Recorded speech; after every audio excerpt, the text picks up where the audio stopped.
founded multiple companies out there just because it was not the right time in this country in order to start such a startup, tech startup, and founded a company that is a blockchain company wherein we are working upon trustless and traceable. One of the competitions that I won was Economic Times Power of Ideas, which was conducted by IIM Ahmedabad, जहाँ enterprises ये समझ पा रहे हैं कि अगर मेरा data lost हो सकता है क्लाउड के अंदर में, सिस्टम्स के अंदर में। हाय एवरीवन, हमारे कॉर्पोरेट इंटरेक्शन सीरीज में हमारे साथ आज हैं मिस्टर गौरव यादव। ये मल्टीपल टाइम्स फाउंडर्स हैं, he has multiple startups on to which he is working. आज हम इनसे ही बात करते हैं, इनसे ही पूछते हैं कि एग्जैक्टली इन्होंने क्या क्या किया है और एग्जैक्टली फ्रेशर्स के लिए क्या क्या रिक्वायरमेंट है। तो गौरव भाई, आपसे सबसे पहला जो सवाल है वो ये है कि पहले तो आप अपने बारे में कुछ बताइए, जो आपने मल्टीपल स्टार्टअप्स करे हैं या फिर आप जो फीचर्ड हो कहाँ कहाँ पे, प्लीज इसके बारे में कुछ बताइए। So thank you, so Chetan, for calling me to this, and I would be glad to share insights for upcoming students who are looking forward to their jobs in corporates. And so let me start with my introduction first. So as you stated, I have been entrepreneur, and wherein I have founded multiple companies out there. Initially I started in like 2007 along with developing a social learning network out there, which was very rare for students in a country like India over here. And then I moved on to, just because it was not the right time in this country in order to start such a startup, tech startup in social learning, which had so much of technical complexities, and starting very, very young and dreaming very high, I couldn't understand the gap that was there uh, in the kind of situations I was. So I went on to IIM. So one of the competitions that I won was Economic Times Power of Ideas, which was conducted by IIM Ahmedabad at that point of time, and I was mentored at IIM Ahmedabad in 2000. That I am talking about 2009. Thereafter, I founded a company called as Edufruit, wherein we started working with higher education institutions and a university, wherein we started, developing solutions that automate the processes in university ecosystems. For 11 years, I kept on doing that and figuring out the problem statements, because tech is not an easy thing to solve. And then on the business front, there are multiple problems dealing with relevant stakeholders in the ecosystem, wherein you are working with multiple universities, colleges, and then the stakeholders beyond them. So those were really, large problem sets that I have to deal with. And there were billions of data records that were coming to us, and those data records have to be managed in cloud-based systems. So cloud itself was very new in 2008. It was not even started. I was even doing SaaS solutions before those. So then I again founded. So after 2020, another calling came in. I went to IIM Kashipur and I did my graduation from over there. And along with, I founded another company that was similar to a generative artificial intelligence company.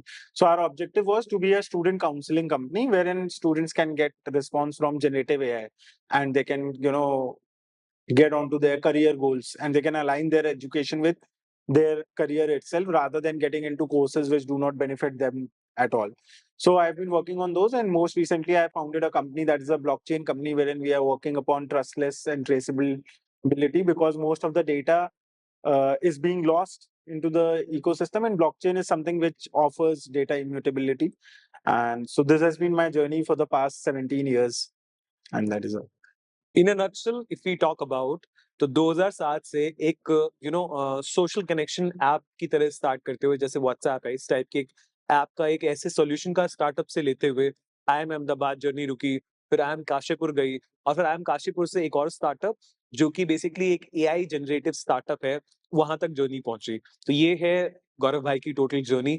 अब जरा गौरव भाई आपसे दूसरा सवाल ये पूछते हैं कि आप जरा बताइए कि जो आपका ये पूरा स्टार्टअप है जो आपने अभी रिसेंटली स्टार्ट किया है, इसमें ब्लॉकचेन का बहुत महत्व है, and at the same time artificial intelligence इसमें बहुत बड़ा रोल प्ले कर रही है, and at the same time आपने जो है यहाँ पे ट्रस्ट एंड ट्रेसेबिलिटी की बात करी, और एट द सेम टाइम आपने एक चौथा जो पॉइंट यहाँ पे बोला, वो ये बोला कि जो डेटा जो बहुत ज्यादा लॉस्ट हो जाता है, उस डेटा को आपको एक इकोनॉमिकल वे में, अफोर्डेबल वे में गैदर करके रखना, इस पे आप काम कर रहे हैं। थोड़ा इस पे आप जरा कुछ बताइए। So first let's start with कि ब्लॉकचेन जो है आया कहाँ से। हाँ जी। इसकी जो है, तो बेसिकली हम सभी ने क्रिप्टो करेंसी सुना होगा, बिटकॉइन के बारे में सुना, लोगों ने खूब ट्रेडिंग करी, लेकिन बिटकॉइन के पीछे जो टेक्नोलॉजी थी वो ब्लॉकचेन थी, क्योंकि ब्लॉकचेन का आविष्कार हुआ, इस वजह से बिटकॉइन बन पाया। Okay. If blockchain was not there, then Bitcoin could not have happened because that kind of कोई भी डिजिटल करेंसी बनाने के लिए ऐसा डेटा प्लेटफॉर्म चाहिए जो इतना डेटा रख सके, और वो डेटा रखे कि मैं जब आप मेरी करेंसी आपके पास में जा रही है, आपकी करेंसी आपके पास में जा रही है, वो डेटा कभी भी लॉस्ट ना हो। Right. तो वहां से ब्लॉकचेन की डिस्कवरी हुई है in order to support that kind of cryptocurrencies. However blockchain को बहुत लिमिटेड आज लोग जानते हैं, क्योंकि क्रिप्टो करेंसी लोग जानते हैं। अब उसके यूज केसेस जो है एंटरप्राइज लेवल पे जा रहे हैं, जहां एंटरप्राइजेस ये समझ पा रहे हैं कि अगर मेरा डेटा लॉस्ट हो सकता है क्लाउड के अंदर में, सिस्टम्स के अंदर में, तो वो किस तरीके से, ऐसे कौन कौन से एरियाज हैं जहां उसकी यूटिलाइजेशन करी जाए। Right. Even our governments and moreover, UAE government, they are working a lot on digitalizing properties over blockchain. तो नॉन फंजिबल टोकन्स के थ्रू प्रॉपर्टीज को कैसे शेयर किया जा सकता है, तो इन्वेस्टमेंट इकोसिस्टम को बूस्ट किया जा सकता है। तो ब्लॉकचेन वहां से स्टार्ट होता है, और इसकी जो इकोसिस्टम है वो प्रॉपर्टीज के बियॉन्ड, क्रिप्टो करेंसीज के बियॉन्ड, एंटरप्राइज एबिलिटीज के बियॉन्ड भी आर्टिफिशियल इंटेलिजेंस में भी जो डेटा सिस्टम्स है उनको सपोर्ट करेगा इस तरीके। Okay. So that is what blockchain is about. Artificial intelligence पे आर्टिफिशियल इंटेलिजेंस पे I would say, so generative part जो होता है वो क्या है कि for example we all must have used ChatGPT और समथिंग। तो हम सब लोग क्या समझ रहे हैं, ChatGPT is something like Google. However it is not like that. There is no data kept out there जो चैट जीपीटी इमीडिएटली डेटा निकाल के दे रहा है आपको। It's not like that. It is a generative process. It can think on its own. Similarly like we can think. हम देख तो बहुत कुछ रहे हैं, we are processing through all our 5 senses, but what is happening at the end कि we create our own things. Similarly, chat GPTs create particular things for you. That is what generative AI is. So we have used generative AI into scheduling, कि जो है किस तरीके से education के अंदर में डिफरेंट इंडस्ट्रीज के अंदर में स्केड्यूलिंग प्रॉपर करी जा सके, और जनरेटिव एआई ऑटोमेटिकली उस स्केड्यूलिंग को कर सके वहां पर। So that is where we are trying to build, and then we are trying to take that data to blockchain to create a layer of immutable data. Okay. इसके बाद आपने third जो पॉइंट बताया था वो था trust and traceability, if I am not wrong. Yeah. ये आप कैसे, मतलब इसका क्या यूज केस है आपके पास? So first of the things is trustless. When we say talk Trustless, about okay. blockchain, it is trustless. Trustless उन्होंने इसलिए बोला कि भाई इतना ट्रस्ट कि now you don't even need the word trust. Okay. So it's like remove the word trust from there. So that is why they started calling it trustless. Okay. So it is like nobody in the universe would have any authority over your data to modify it or to delete it. It will always stay there. So that is where trustless comes from. We have been for our particular startup, we are using it to build data systems for higher education institutions, for industries, in order to keep their data into a trustless format on blockchain. We have also developed specialized algorithms. Those, derive analytics which are important, and then they cost effectively send those data to blockchain. right. Because sending data to blockchain may be as expensive कि अगर आपने 1 GB data भेज दिया, तो maybe your bill would be like maybe 100 crores also. So you can't send 1 GB data to blockchain. It can be sent like 1 MB of data over there at a very nominal cost. 100 crores for 1 GB data in your what? I mean, not exact number, but it's Right. really high for 1 GB. Acha, It's really high. Means I don't know the exact, but it would be like in crores only. Acha. Yeah. Okay. And then you have talked about data management. You have Yeah. talked about that even if that data sustains for 2 decades also, that data can sustain with you for 2 decades also because of this blockchain technology and that trustless thing that you're talking about. So explain that thing a bit. So what happens in blockchain is too कि blockchain ने क्या किया कि data को multiple nodes पे रखना चालू किया। अभी मान लीजिए क्या है कि मैंने अपना ब्लॉकचेन सिस्टम पे जैसे ही डाला, तो क्या होगा, पूरी ब्लॉकचेन का डेटा मेरे सिस्टम पे भी आ जाएगा। फिर क्या होगा, वो हमेशा जब भी आप कोई डेटा उससे मांगोगे, अब मान लीजिए उसने नेटवर्क बना रखा है डिसेंट्रलाइज जिसको कहते हैं, उसने क्या कर रखा है कि वर्ल्ड के मिलियंस ऑफ सर्वर्स पे, कंप्यूटर्स पे अपना डेटा डाल रखा है। अब मान लीजिए आपने बोला कि मेरा डेटा ले आओ, वो एक सिस्टम से लाता है। अब if the data is not correct on one system, then it will go and verify it on the second. That's right. There will be a verification chain on third, and there could be a verification chain on millions. So if there is a hacker, there is a virus that can destroy one system, two systems, three systems, or even tens of thousands of systems. But it may not be able to destroy millions of systems. That's right. तो वहां से वो trust आता है data के ऊपर। That's right. Acha, you're solving a problem which is complex also at the same time and which is quite simple, like which is not a problem also. Like as a problem अगर देखा जाए तो exist भी नहीं करती. Like for example when you are talking about data management, so enterprise resource planning इसको बहुत easily manage कर रहा है. एग्जैक्टली बट जैसा कि आप बताते हो कि डेटा मैनेजमेंट इतना इजी नहीं है जितना दिखता है. एग्जैक्टली अगर देखा जाए तो किसी भी एक इंस्टीट्यूशन को आप बोलोगे तो बोलोगे बहुत सिंपल है, नॉट अ बिग डील, हम कर लेंगे. किसी भी कॉर्पोरेट को बोलोगे बस सिंपली बोल देगा. But at the same time आप बोल रहे हो कि उस डेटा को सही तरीके से पिछले कई सालों का डेटा एक साथ गाकर के रखना बहुत कॉम्प्लेक्स है. तो जरा इस कॉम्प्लेक्सिटी को, उस प्रॉब्लम की कॉम्प्लेक्सिटी को समझाइए जो आप सॉल्व कर रहे हो. सो आई वुड से कि अगर आप एक सिनेरियो इमेजिन करो जिसके अंदर में आपने लेट्स से एक्सेल शीट में डेटा रखते जा रहे हाँ हो. जी. अभी आपने क्या किया, आपने लेट्स से 200 एक्सेल शीट बना रखी है. How would you pull data from those 200 Excel sheets? आपको जा करके या तो एक एक शीट देखोगे तो data is lost eight the end of the day. That's right. Data है तो सिस्टम के अंदर में, आपको दिख रहा है 200 एक्सेल शीट्स में, but can you pull it out of those Excel sheets? It would not be possible to pull it out from there. That's right. फिर आपने एक्सेल शीट के नाम क्या रखे हैं, डेटा की टेबल्स के नाम क्या रखे हुए हैं, it would be dependent upon the classification of the data also. That's right. अगर आपने if you lost the classification trail, then you have lost all the data chain also. Similar things happens into ERP systems also. That's and where we are talking about enterprise resource planning, that people are dumping data, but it is unstructured in its nature. That's right. So when it is unstructured, then there is no software that can easily pull that data out. So let's say you have 20 years of data on your systems. Now you want to pull it out. But in 20 years, it has been kept in different formats on different databases.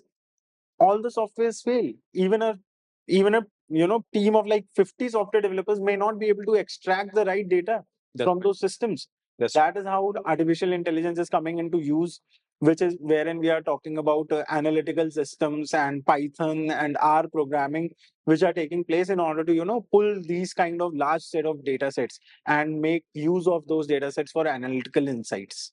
That's great. My very important question will be that you have been in the corporate from last almost 2 decades now. Yeah. Okay, you have been hiring a lot of candidates. आपने बहुत सारे young fresh candidates को देखा होगा. Fresher specific बात करते हैं. तो आपके हिसाब से what all are the things that exactly corporate require from a fresh candidate, specifically from management perspective, if I talk about in 2024? So first, I would tell you what are the gaps into a fresh candidate, because most of the candidates that come in, they do not have knowledge about basic. So it all starts with, for example, it would start with analytical understanding. So for example, we have been really not working upon statistics, which is one of the most important ground for today's management professional. That's right. And while this is a very simple term I'm talking about, people are going to talk about R, people are going to talk about Python and everything, but it all starts with statistics. That's true. Because if you do not have that statistical understanding of data in your mind, then nobody can do anything. That's true. And now let's say I'm a fresh candidate, I go and join a company over there. So what they are going to give me, you are not going to get trained a lot over there. Today the world is about moving fast. It is about, you have chat GPT, you have more generative AI. So nobody's going to wait for you to come in. So, they are going to train you for 6 months. Then they are going to see results over there. That's right. Everybody is on their foot.